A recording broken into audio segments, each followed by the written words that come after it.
Langit yang biasanya cerah kini berubah menjadi kelabu, tertutup oleh kepakan sayap raksasa yang tak terhitung jumlahnya. Suasana mencekam menyelimuti pegunungan saat pasukan naga terbang dalam formasi besar melintasi puncak-puncak tajam. Di atas punggung beberapa naga, terpasang struktur balkon kayu kokoh yang membawa penumpang manusia. Penduduk di bawah hanya bisa terpaku, melihat bayangan raksasa yang menelan wilayah mereka dalam kegelapan yang tiba-tiba dan penuh kengerian. Terlihat di sana, Mitsuhiko yang dari awal sesumbar menjadi tersentak, rasa terkejut yang luar biasa menghantam mereka. Teriakan kebingungan pecah di mana-mana. Bahkan Mitsuhiko sampai kebingungan dengan bilang, "Apa-apaan ini? Apa yang sebenarnya terjadi?" Suasana menjadi gaduh, namun di sudut lain, Mas Oboro hanya bisa terdiam membisu. Wajah mereka pucat pasi, dibasahi keringat dingin yang mengucur deras. Mereka seolah melihat kiamat kecil dalam kemunculan armada naga yang begitu mendadak dan mengintimidasi. Salah satu naga raksasa mulai menurunkan ketinggiannya, terbang rendah di atas kerumunan. Di atas punggungnya, terlihat jelas sosok Putri Miko Yotsuha yang berdiri tegak dengan tatapan penuh wibawa, didampingi oleh Light, Mei, dan Ellie yang dikenal sebagai Nona Penyihir The Great Tower. Para Oni yang menyaksikan hal itu semakin histeris dalam kebingungan kenapa Putri Miko bersama naga-naga itu. Kehadiran sang putri di tengah makhluk yang dianggap legenda ini menciptakan riuh rendatannya yang tak terjawab di hati rakyat. Tanpa mempedulikan kegaduhan di bawah, pasukan naga itu terus melaju melintasi lembah dan hutan dalam formasi militer yang sangat teratur. Skala pasukan ini sungguh luar biasa, memancarkan aura kekuatan yang sanggup meratakan gunung. Fokus pergerakan mereka sangat jelas, yaitu menuju pusat pemukiman utama di Pulau Oni. Hal ini menjadi sinyal kuat bagi siapapun yang melihatnya, bahwa sebuah peristiwa besar yang akan mengubah sejarah sedang dimulai detik ini juga. Dari jarak dekat, naga-naga ini tampak jauh lebih mengerikan. Mata mereka bersinar putih terang tanpa pupil, memberikan kesan mistis sekaligus mengancam. Taring-taring tajam mencuat dari rahang mereka yang kokoh, siap mengoyak apa saja. Meski tampak sangat ganas dan haus darah, gerakan mereka sangat terkendali dan disiplin. Mereka bukanlah sekadar binatang buas liar, melainkan senjata pemusnah yang berada di bawah kendali penuh seseorang yang sangat berkuasa. Kepanikan total akhirnya meledak di jalanan kota. Rakyat Oni berlarian tunggang langgang mencari perlindungan sambil berteriak histeris, "Wah, naga, lari cepat!" Naganya terlalu banyak. Suara tangis anak-anak dan teriakan minta tolong bersahutan di antara lorong-lorong desa. Dalam benak mereka, ini adalah serangan monster masif yang ditujukan untuk menghancurkan tempat tinggal dan mengakhiri hidup mereka semua tanpa sisa. Melihat rakyatnya ketakutan, Putri Miko Yotsuha menarik napas dalam dan mulai berbicara dari atas naga. Suaranya yang jernih namun bertenaga bergema ke seluruh penjuru. "Rakyatku negara Pulau Oni yang tercinta, tolong dengarkan aku. Naga-naga ini adalah hewan peliharaan Nona Penyihir Menara Raksasa. Mereka dikirim bukan untuk melukai Oni yang baik." Penjelasan yang tenang ini perlahan mulai meredam ledakan amarah dan rasa takut warga yang sebelumnya nyaris lepas kendali. Dengan nada yang berubah menjadi lebih tegas dan menusuk, Putri Miko melanjutkan pidatonya di hadapan kerumunan yang masih tegang. "Tujuan kami datang adalah untuk menangkap para pengkhianat yang telah melakukan kejahatan berat terhadap bangsa ini. Untuk mengungkap dosa-dosa mereka yang tersembunyi, aku bekerja sama dengan Nona Penyihir."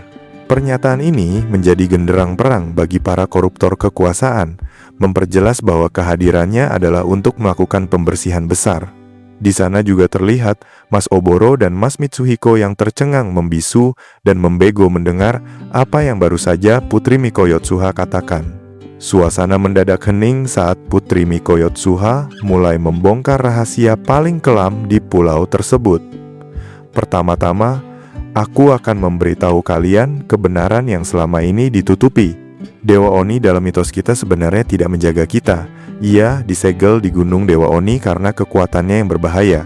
Informasi ini bagaikan petir di siang bolong bagi rakyat, seketika mengubah pemahaman mereka tentang sejarah suci yang selama ini mereka muliakan sejak kecil." Sebagai puncak penjelasannya, Putri Miko menunjuk pada konspirasi jahat kaum bangsawan. Demi melemahkan segel Dewa Oni tersebut, keluarga Kamijo dan Shimobashira tega menumbalkan para putri Miko dari generasi ke generasi. Pengakuan ini menghantam langsung wajah para pelaku utama. Kejahatan yang selama ini dibungkus rapi dalam ritual suci akhirnya terbongkar, memicu percikan amarah yang mulai membara di hati setiap rakyat yang mendengarnya. Rakyat Oni yang mendengarkan kebenaran itu tampak membeku, tidak percaya akan kekejian yang mereka dengar. Mereka saling berpandangan dengan wajah penuh peluh dan bibir yang gemetar. Mereka benar-benar melakukan hal sekeji itu pada para putri Miko kita, bisik mereka dengan nada getir. Kepercayaan yang selama ini mereka berikan kepada struktur kekuasaan tertinggi di pulau itu runtuh seketika, menyisakan kekecewaan mendalam dan rasa ngeri yang luar biasa. Kamera kini beralih pada wajah-wajah yang dipenuhi amarah yang membara. Narasi dalam bayangan menegaskan bahwa segala tradisi mulia yang mereka jalankan selama ini hanyalah sandiwara kosong. Semua aturan adat dan kehormatan ternyata hanyalah kepalsuan semata, sebuah kedok yang digunakan oleh para penguasa untuk menutupi kejahatan yang tidak termaafkan. Rasa dikhianati oleh pemimpin sendiri menciptakan luka yang jauh lebih menyakitkan daripada serangan naga. Di lain sisi, kita diperlihatkan Mas Mitsuhiko yang terlihat makin panik ketika mendengarkan fakta yang paling real saat Putri Miko Yotsuha berbicara dengan nada penuh kebencian yang tertahan. Ia mengungkapkan fakta pahit bahwa demi kepentingan pribadi dan keserakahan, keluarga Kamijo dan Shimobashira telah memanipulasi sejarah secara masif. Mereka tidak hanya menipu rakyat, tetapi juga memanipulasi nasib para putri Miko selama berabad-abad demi melancarkan rencana busuk yang telah mereka susun dalam kegelapan kantor-kantor pemerintahan mereka. Putri Miko Yotsuha kembali bersuara, mengungkap tujuan akhir dari para pengkhianat tersebut. Tujuan sebenarnya dari semua pengorbanan ini adalah untuk membangkitkan kembali Dewa Oni. Mereka berniat mengendalikan kekuatannya agar bisa berkuasa mutlak dan melakukan apapun tanpa ada yang bisa menghalangi. Ambisi gila untuk menjadi Tuhan di atas tanah Oni kini terpampang nyata, membuat niat jahat para bangsawan itu terlihat semakin menjijikan di mata publik. Di sisi lain, salah satu petinggi Oni dari klan Shimobashira yang merasa terdesak mulai kehilangan kendali. Dengan wajah gusar dan panik, ia berteriak histeris memberikan perintah, "Cepat, hentikan mereka sekarang juga!" Ia sadar bahwa rahasia kelam mengenai penumbalan, perbudakan manusia, hingga ambisi pribadi mereka sudah terbuka sepenuhnya di depan umum. Ketakutan akan amuk massa membuat sang penguasa yang biasanya angkuh itu kini tampak sangat menyedihkan dan terpojok. Putri Miko Yotsuha berdiri semakin kokoh, menegaskan posisinya bersama sang sekutu. Berkat bantuan nona penyihir menara raksasa, aku akhirnya memiliki kekuatan dan bukti untuk mengungkap dosa-dosa besar ini. Tegasnya, kerjasama antara sang putri dan penyihir tersebut menjadi kunci utama dalam merobohkan tembok konspirasi kuno yang telah menyelimuti Pulau Oni dalam kegelapan selama ratusan tahun. Kini, tidak ada lagi tempat bagi para pengkhianat untuk bersembunyi. Narasi kembali membawa kita ke masa lalu yang terlupakan. Terungkap bahwa Dewa Oni berhasil disegel bukan karena kekuatan hebat para keluarga bangsawan seperti yang tertulis di buku sejarah sekolah. Sebaliknya, segel itu ada murni karena pengorbanan tulus dan suci dari Putri Miko pertama. Fakta sejarah ini sangat bertolak belakang dengan propaganda yang selama ini disebarkan oleh keluarga penguasa untuk melegitimasi posisi dan kekuasaan absolut mereka. Alur cerita berlanjut pada asal-usul berdirinya negara ini.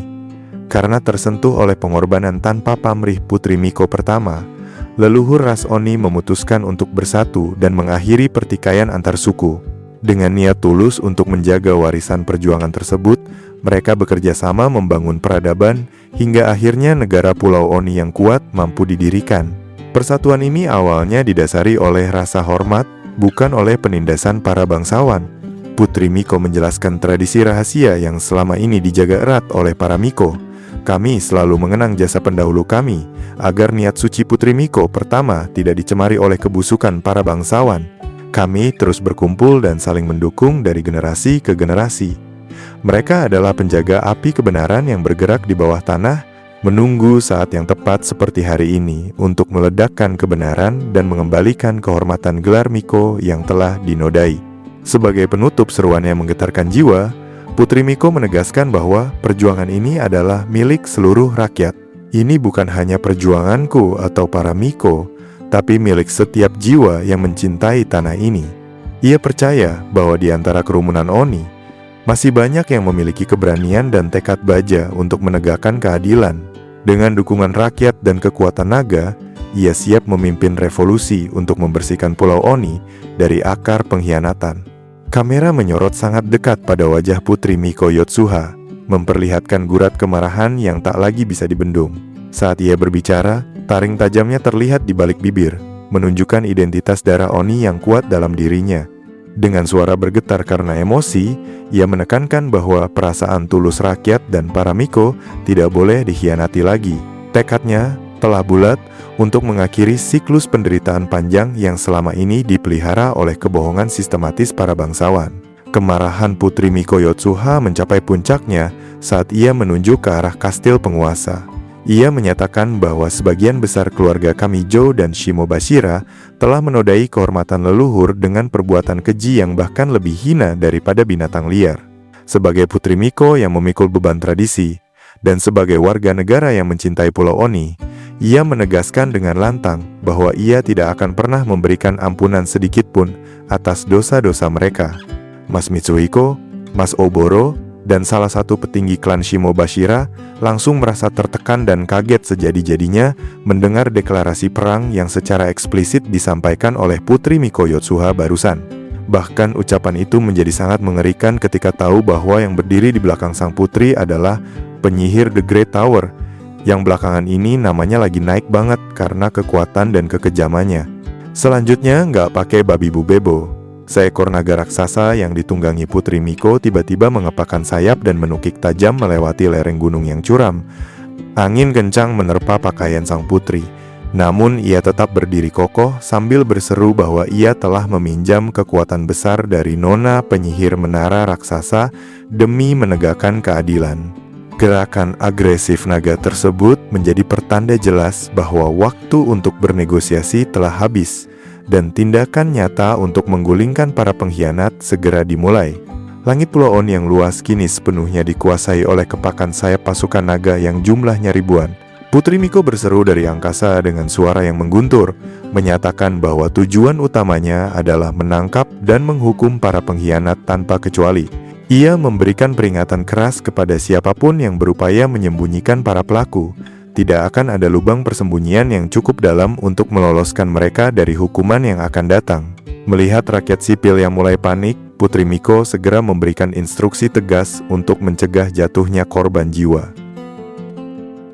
Bagi rakyatku yang tidak terlibat, tetaplah tenang dan jangan membuat keributan. Masuklah ke dalam rumah dan ikuti instruksi kami. Ia mengulangi perintah itu berkali-kali agar suaranya menjangkau setiap sudut desa.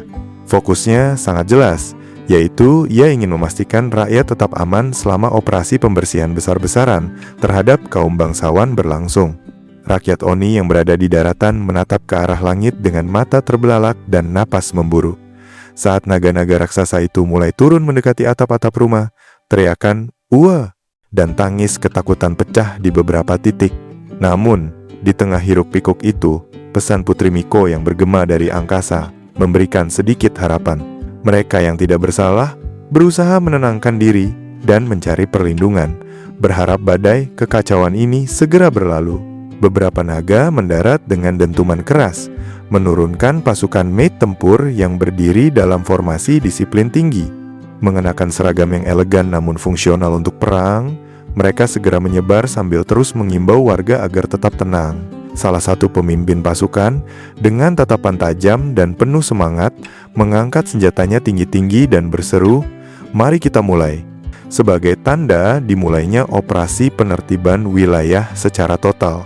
Suasana magis mendadak memenuhi udara saat anggota pasukan maid mulai mengaktifkan sihir mereka. Cahaya putih terang memancar dari tubuh mereka, dan seketika itu juga sayap-sayap cahaya yang indah namun memancarkan aura kekuatan besar muncul dari punggung mereka. Kekuatan sihir dari menara raksasa ini menandakan bahwa mereka bukan sekadar pelayan biasa, melainkan pasukan elit yang siap menghancurkan pertahanan apapun demi menjalankan titah keadilan Putri Miko. Kini, Pasukan maid tempur telah bersiaga penuh di atas balkon-balkon yang dibawa oleh naga. Tangan mereka menggenggam erat tombak panjang yang berkilau dan perisai yang diperkuat sihir.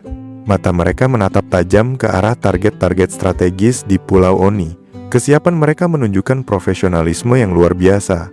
Mereka adalah mesin tempur yang sangat efisien, siap menjalankan tugas tanpa ragu demi mengakhiri rezim yang korup. Dengan gerakan yang serempak, pasukan maid tersebut melompat turun dari langit. Sayap cahaya mereka terkembang luas, menahan laju jatuh dan memungkinkan mereka untuk terbang menukik dengan kecepatan tinggi. Mereka membentuk formasi tempur yang rapi di udara, menyerupai hujan cahaya yang turun dari surga. Tujuan mereka hanya satu, yaitu mengepung lokasi persembunyian para pengkhianat dan memastikan tidak ada satupun jalur pelarian yang tersisa bagi mereka. Pemandangan di langit pemukiman Oni kini terlihat luar biasa, sekaligus mengerikan bagi siapapun yang melihatnya. Pasukan maid memenuhi angkasa, turun secara massal dalam skala yang menyerupai invasi besar. Rakyat Oni yang menyaksikan dari bawah hanya bisa terpaku dengan wajah penuh ketakutan. Kombinasi sayap cahaya, tombak, dan perisai yang berkilauan di antara kawanan naga menciptakan sebuah visual peperangan yang sempurna sekaligus tak tertandingi dalam sejarah pulau. Segera setelah kaki mereka menyentuh tanah, pemimpin pasukan maid memberikan instruksi tegas yang tak terbantahkan. Sesuai rencana, kita akan mengambil alih semua fasilitas strategis dan gerbang utama. Seluruh pasukan menyahut dengan teriakan serentak yang menggetarkan bumi. Siap! Semangat yang meluap dari pasukan ini menandakan dimulainya transisi kekuasaan yang paksa, namun sah dari tangan para pengkhianat kembali ke tangan rakyat melalui sang putri. Kepanikan kecil masih terjadi di beberapa jalanan saat pasukan maid mulai merangsek masuk ke jantung pemukiman. Beberapa warga berlarian ketakutan sambil berteriak, mencoba menghindari derap langkah pasukan. Namun, pasukan maid bergerak dengan sangat efisien. Mereka menggunakan tombak hanya untuk mengamankan area dan memblokade jalan, tanpa melukai satupun warga sipil yang mematuhi instruksi Putri Miko untuk tetap diam. Di tengah suasana tegang, sebuah melodi aneh namun indah tiba-tiba mengalun di udara. Suara musik biola yang jernih merambat ke telinga rakyat Oni, membuat mereka yang tadinya histeris perlahan terdiam seolah terhipnotis. Not-not balok sihir yang bercahaya terlihat melayang-layang secara fisik di udara, menciptakan suasana mistis yang menenangkan sekaligus mengintimidasi, menyelimuti seluruh medan pertempuran dengan aura ketenangan yang aneh. Sumber melodi tersebut ternyata adalah seorang pemain biola misterius yang merupakan bawahan dari Light, yaitu Orca, sang phantom musician. Lantunan melodi biolanya yang anggun itu melayang dengan anggun di udara. Sambil terus menggesek biolanya dengan gerakan yang halus, ia menyapa rakyat dengan suara yang sangat tenang dan menyejukkan. Hadirin sekalian, jangan panik, tetaplah di tempat kalian. Musik sihirnya bukan sekadar hiburan, melainkan mantra penenang massa agar proses penangkapan para petinggi Oni bisa berjalan lancar tanpa ada korban jiwa yang tidak perlu. Di langit malam itu kita disuguhkan oleh pemandangan yang keren banget, dan betapa megahnya pasukan maid yang terbang di langit malam. Sayap-sayap cahaya mereka berpendar dengan warna pelangi yang sangat kontras dengan kegelapan pekat langit Pulau Oni. Di antara mereka, naga-naga raksasa terbang dengan aura kehitaman yang kuat. Perpaduan antara keindahan cahaya sihir dan keganasan naga raksasa menciptakan formasi tempur udara yang tak tertandingi, melambangkan harapan baru di tengah kegelapan sejarah. Dari kejauhan, Pulau Oni tampak seperti dipenuhi bintik-bintik cahaya yang turun dari langit, menandakan titik-titik pendaratan pasukan maid. Para petinggi Oni yang menyaksikan pemandangan ini dari balkon istana, mereka hanya bisa bergumam pendek dengan suara lemas. Mereka menyadari sepenuhnya bahwa masa kejayaan yang mereka bangun di atas kebohongan kini telah runtuh. Tidak ada lagi jalan keluar, tidak ada lagi tempat untuk melarikan diri. Terlihat di sana Mas Oboro dan Mas Mitsuhiko yang tampak sangat pucat. Tubuh mereka gemetar hebat melihat pasukan maid yang sudah mendarat tepat di depan mata mereka. Keringat dingin mengucur deras, membasahi pakaian mewah yang kini tak ada artinya lagi. Ekspresi ketakutan yang mendalam menghiasi wajah mereka saat menyadari bahwa serangan balasan dari Putri Miko jauh melampaui apa yang pernah mereka bayangkan dalam rencana-rencana licik mereka selama ini. Sebagai penanda berakhirnya era kegelapan, sebuah pesan sihir raksasa muncul dalam bentuk tulisan bercahaya di udara. Kalimat tersebut terbaca dengan jelas oleh semua orang, yaitu, "Aku datang untuk menjatuhkan hukuman ilahi." Ini bukan sekedar ancaman, melainkan vonis mutlak bahwa waktu bagi para pengkhianat untuk menebus dosa-dosa mereka telah tiba. Keadilan yang telah lama tertidur kini bangkit dengan kekuatan penuh untuk membersihkan Pulau Oni. Guncangan hebat terjadi saat seekor naga raksasa mendarat tepat di hadapan Mas Oboro dan Mas Mitsuhiko serta pasukannya yang mencoba kabur. Makhluk buas itu menggeram rendah, membuat para petinggi itu tampak sangat kecil dan tak berdaya di bawah bayangannya. Mereka kini terkepung di antara gerbang kuil suci yang pernah mereka noda dengan ritual palsu. Tidak ada lagi celah untuk lari. Mereka terjepit di antara dosa masa lalu dan konsekuensi yang mematikan di depan mata. Mas Oboro dan Mas Mitsuhiko saling berpandangan dengan sisa-sisa harapan yang hancur. Wajah mereka dipenuhi keterkejutan total, seolah masih tidak percaya bahwa rencana mereka bisa berantakan secepat ini. Suasana yang seolah muncul di sekitar mereka menggambarkan kekacauan pikiran mereka yang mendadak buntu. Segala strategi licik yang mereka susun selama puluhan tahun hancur berkeping-keping hanya dalam satu malam yang mencekam. Putri Miko melangkah menuju ke punggung naga, berdiri tegak dengan wibawa seorang pemimpin sejati di hadapan para pengkhianat. Didampingi oleh rekan-rekannya yang siap bertempur, ia menatap tajam ke arah musuh-musuhnya. Tatapan matanya tidak lagi menunjukkan kesedihan, melainkan otoritas mutlak. Dengan suara yang dingin dan menusuk, ia berseru kepada mereka, "Pada para pengkhianat seperti kalian, waktunya telah tiba untuk membayar semuanya." Dalam sebuah panel besar penuh warna yang dramatis, Putri Miko berteriak dengan seluruh kekuatan dan emosi yang selama ini ia pendam. Wajahnya menggambarkan amarah suci yang membara saat ia menegaskan kepada para bajingan yang telah menumbalkan generasi Miko, "Tidak ada kata ampun untuk bajingan seperti kalian." Pernyataan ini menjadi penutup yang sangat kuat, menandai dimulainya era baru di mana keadilan ditegakkan dengan tangan besi tanpa belas kasihan.